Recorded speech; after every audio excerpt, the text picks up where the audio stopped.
Before my best friend, April, threw herself into the pages of that trashy billionaire romance novel, she made me a promise. She swore, with the kind of confidence only a woman with a plan can have, that conquering the corporate ladder would be child's play. She bragged that she'd secure a $300 million payout within a year and come back to take me on a world tour. I actually believed her.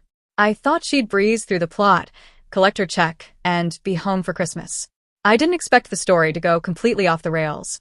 Instead of being the powerful fiancée to the CEO, she was being systematically dismantled by a manipulative, pick-me secretary who seemed to make it her life's mission to see April destroyed. The girl had nearly lost her job half a dozen times. But the breaking point?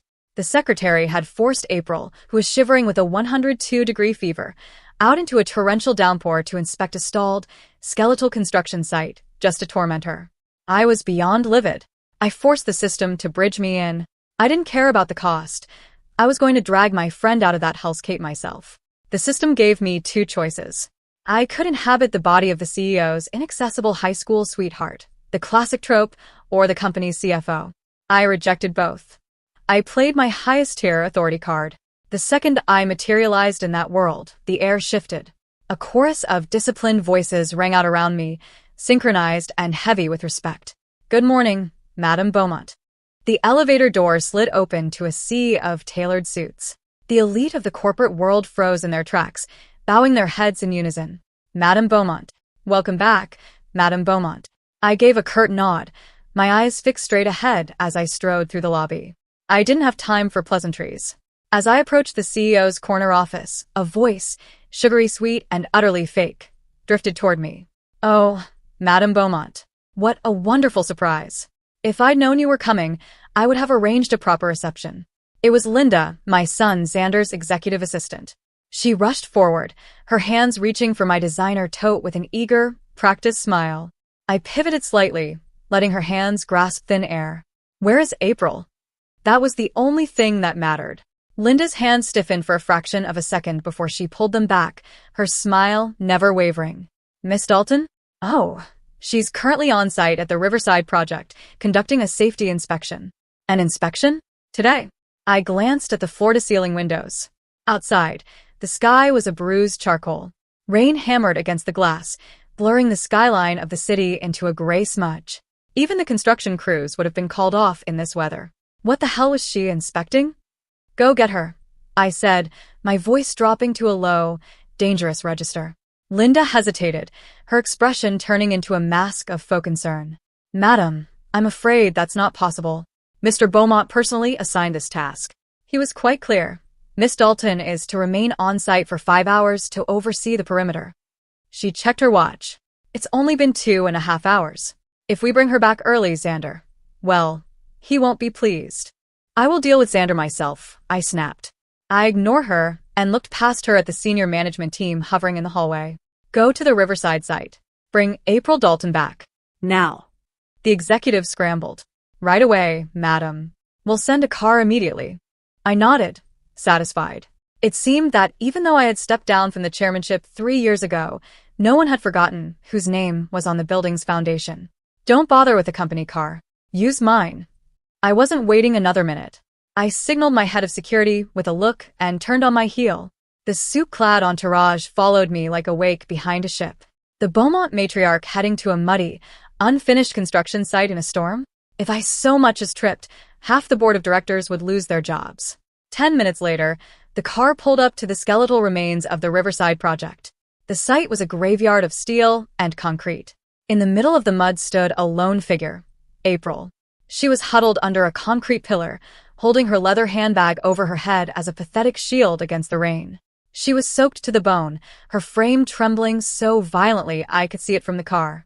Her lips were a terrifying shade of blue, her eyes glazed over. I threw the door open before the car had even fully stopped. I draped my cashmere coat over her, pulling her against me. April, stay with me. I'm taking her to the hospital, I barked. My security detail moved like a well-oiled machine, one holding a massive umbrella, another handing me a warm towel, a third already on the phone with the nearest ER. I gripped her ice-cold hand, guiding her toward the car, but Linda had followed us. She stood nearby under her own umbrella, letting out a heavy, performative sigh. Madame Beaumont, I really must say, Miss Dalton is being a bit fragile, isn't she? If she can't handle a little rain, how can she expect to carry the Beaumont name as Xander's wife? I stopped. I turned to her, my gaze cold enough to freeze the raindrops midair. Linda, who told you that the price of admission into this family was physical torture? Linda blinked, momentarily stunned. Miss Dalton has always been pampered. I only meant I was married into this family for 30 years. I cut her off. And in 3 decades, no one ever told me I had to stand in a thunderstorm at a dead construction site to prove my worth. You, however, are an assistant. Since when do you set the rules for the Beaumonts? Who gave you that authority? Linda's face went bone white. Madam, I didn't mean. Just then, a black Maybach roared into the site entrance. A man stepped out, tall, sharp-featured, and radiating a cold, arrogant energy. Xander Beaumont. He didn't look at April first. He looked at Linda to make sure she wasn't wet, then turned his frown toward me. Mother? What are you doing here? What's going on? I looked at him. This was the hero of the book, the cold CEO who had been putting my best friend through a meat grinder. My supposed son. Before I could speak, Linda threw herself toward him, her eyes instantly welling with tears. Xander, Madame Beaumont is trying to take Miss Dalton away. I tried to explain your orders, but she told me I had no right to speak. Xander patted her hand absently, his irritation shifting toward me. Mother, Linda is my personal staff. Please show her some professional courtesy. The inspection was my idea, not hers. I wanted April to build some character, he continued, his voice devoid of empathy. She needs to understand the grit it takes to run a company like this. It's for her own good. I looked down at April in my arms. Her face was flushed with fever, her head lolling against my shoulder. She was barely conscious. Character building? I asked, my voice trembling with suppressed rage. Checking a stalled site in a fever in a storm. Is that grit? Or is that abuse, Xander? Xander's expression remained stony. Mother, when you and Dad started this company from a garage, you dealt with worse. If she wants to be my wife, she needs to handle it. If a little rain gives her a fever, it just proves she's too soft. He cast a fond look at Linda. Linda grew up in the foster system. She knows what real hardship is. She wouldn't be complaining. Linda looked down modestly. I'm just used to it, Mr. Beaumont. It's no big deal. I felt a sharp, bitter laugh bubble up in my throat. Xander, your father and I worked hard because we were poor and had no choice. But the Beaumonts aren't poor anymore. We don't need to harden our family members by inducing pneumonia. This isn't character building. It's cruelty. Xander's jaw tightened. Mother, I smiled, though there was no warmth in it. I turned my focus to Linda. Actually, Linda, you're right. You are much more accustomed to hardship, aren't you? Since April is clearly too fragile and is heading to the hospital, you can take over her shift. Linda's eyes went wide. The Riverside site needs an 8-hour daily inspection. 30 days a month. Rain or shine, I said. I'd love to see what real grit looks like on you. Linda's face drained of all color. Xander stepped forward, scowling. Mother, Linda is a woman. She can't be expected to stand on a muddy site all day. It's too much. I scoffed. Oh, so you do realize it's hard for a woman? Is April not a woman, Xander? He opened his mouth, then closed it, finding no retort. Linda bit her lip, her eyes shimmering with tears. Xander, I think Madame Beaumont just doesn't like me. Xander waved a hand dismissively, his tone becoming clipped and frustrated. Fine. Whatever. Just take April to the hospital. It'll be bad for PR if she actually gets sick on company grounds. I have a contract to negotiate, he added, turning back to his car. Linda, you're with me. He didn't look back as they climbed into the Maybach and sped away. I immediately got April into my car. As we pulled away, I looked at her sleeping, pale face. Hang in there, April, I thought. I'm taking over from here. The ER light stayed on for 20 minutes before the doctor came out. He told me that if we'd been 30 minutes later, she would have been headed straight for the ICU. I stationed 2 of my personal guards at her door and called in Mrs. Gable, my most trusted housekeeper. Mrs. Gable, pay attention, I said. April hates cilantro. She won't touch radishes or green peppers. Her stomach is sensitive, so she needs small, frequent meals. Treat her like she's my own daughter, because she's going to be the next Mrs. Beaumont, whether my son likes it or not. Mrs. Gable nodded solemnly. I stepped into the hallway to make a call, but my guard approached me quickly. Madam, Linda is here. She says she's here to visit Miss Dalton. She brought healing soup. I paused. A visit? This quickly? I turned back toward the room. As I pushed the door open, I saw Linda sitting by the bed. She was holding a bowl in one hand and a spoon in the other, pressing it against April's weak lips. April turned her head away, her voice a thready whisper. I don't want it. Miss Dalton, please, Linda said, her voice a soft, melodic coo. I made this broth myself. It's for your stomach. You're sick. You have to eat. She shoved the spoon forward again. April pushed it away, and some of the hot liquid splashed onto April's hand. Her skin instantly turned a bright, angry red. Linda didn't even flinch. She just smiled and scooped another spoonful. It's okay. Let's try again. Open up. Put it down. Linda looked up, her expression a mask of innocence. Madame Beaumont, I just wanted to bring some soup for Miss Dalton. I felt so bad about earlier. I ignored her and looked at Mrs. Gable. Smell it. Mrs. Gable leaned in, her brow furrowing deep.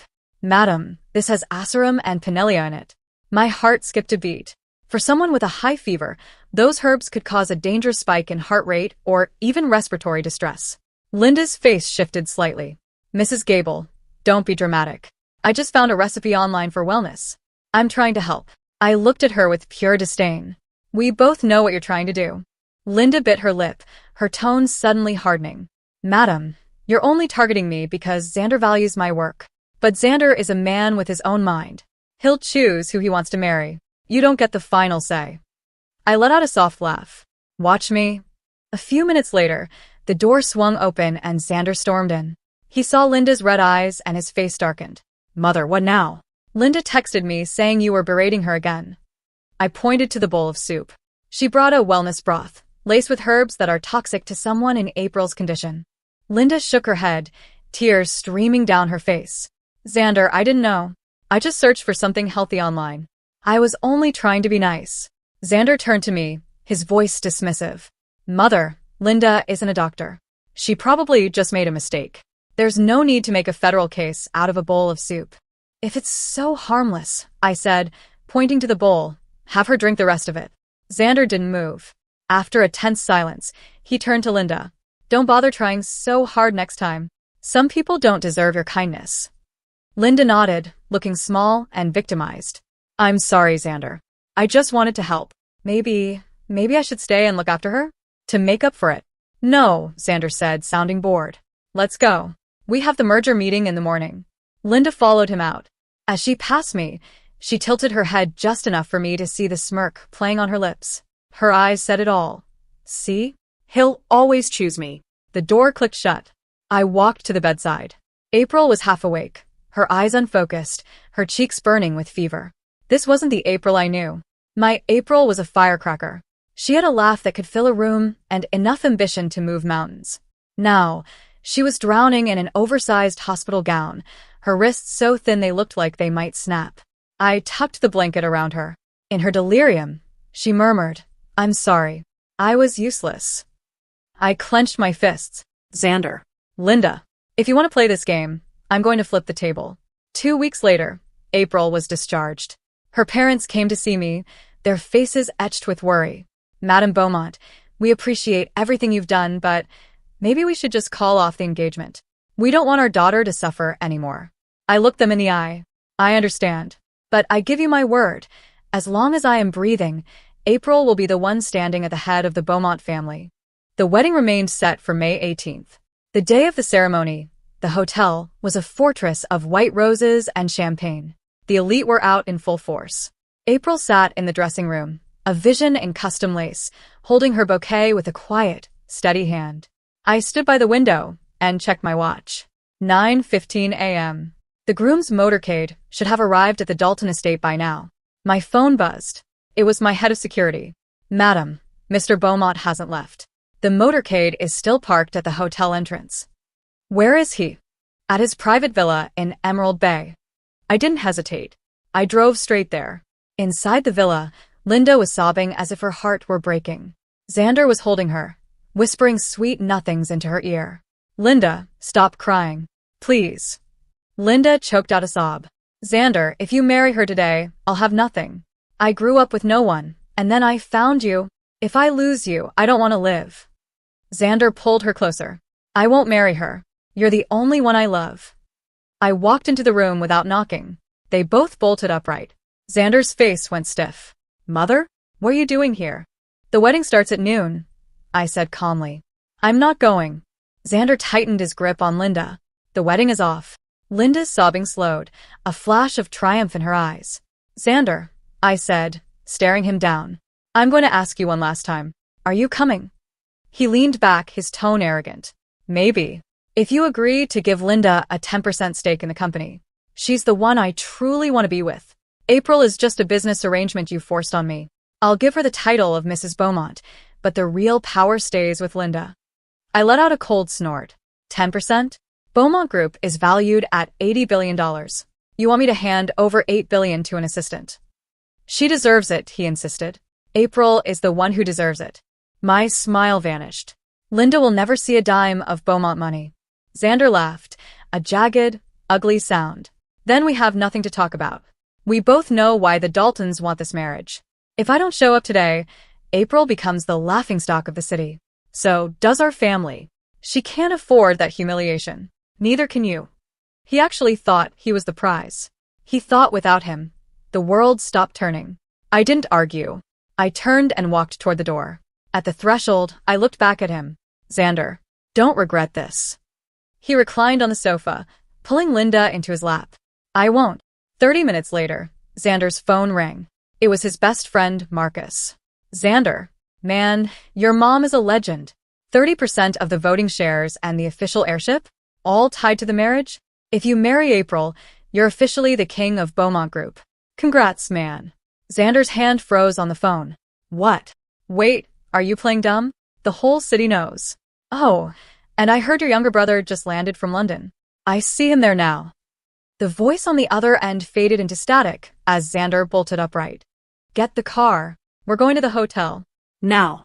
The tires of the Maybach shrieked against the asphalt as Xander sped toward the Grand Hyatt. In the passenger seat, Linda clutched her designer bag, her eyes wide with panic. The smug, triumphant look she had worn in the villa had completely evaporated. Xander, what does Marcus mean? Linda whimpered, her voice trembling. What younger brother? You told me you were the sole heir. Shut up, Linda. Xander snarled, slamming his hand against the steering wheel. His mind was racing. Christian. A Christian was his half-brother, born from his father's brief, tumultuous second marriage before his parents reunited. He had been sent to London years ago, banished to manage the European branch of the company. Xander had always viewed Christian as a stray dog, completely irrelevant to the Beaumont succession. But now, his mother was holding a 30% stake in the voting shares. In the Beaumont Group, those shares were the crown jewels. Whoever held them held the company, and his mother had just tied them directly to April.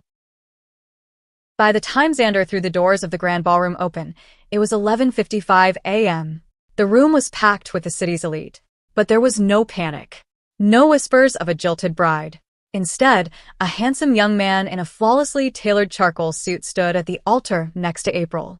He was younger than Xander, with sharper, more striking features and eyes that held the quiet intensity of a predator waiting in the shadows.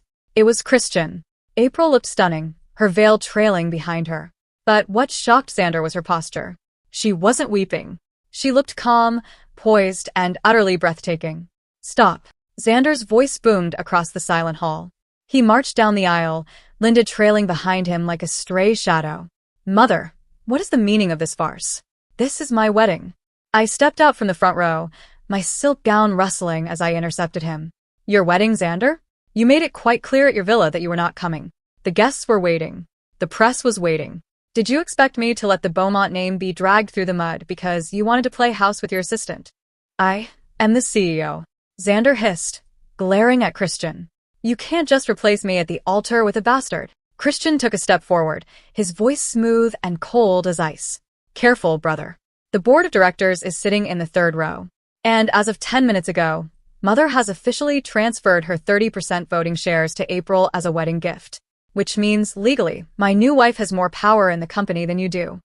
April looked at Xander, a slow, cold smile spreading across her lips. It was the first time she had looked him in the eye without fear. You're late, Xander, April said softly. But don't worry. Your brother was happy to stand in. Xander lunged forward, but my personal security team instantly stepped in, blocking his path. Escort Mr. Beaumont and his assistant out, I ordered calmly. They are disrupting my daughter-in-law's wedding. The morning after the wedding, the atmosphere inside the Beaumont Group headquarters was thick with tension. Xander sat at the head of the mahogany boardroom table, his face dark as he stared at the empty seat to his right. When the double doors opened, it wasn't just April who walked in, it was Christian, walking half a step behind her. What is he doing here? Xander demanded, slamming his laptop shut. This is an executive board meeting. Outsiders are not allowed. Christian is the newly appointed vice chairman, I said, entering the room right behind them and taking my seat at the far end of the table. He has full authority. Linda, who was standing behind Xander with a notepad,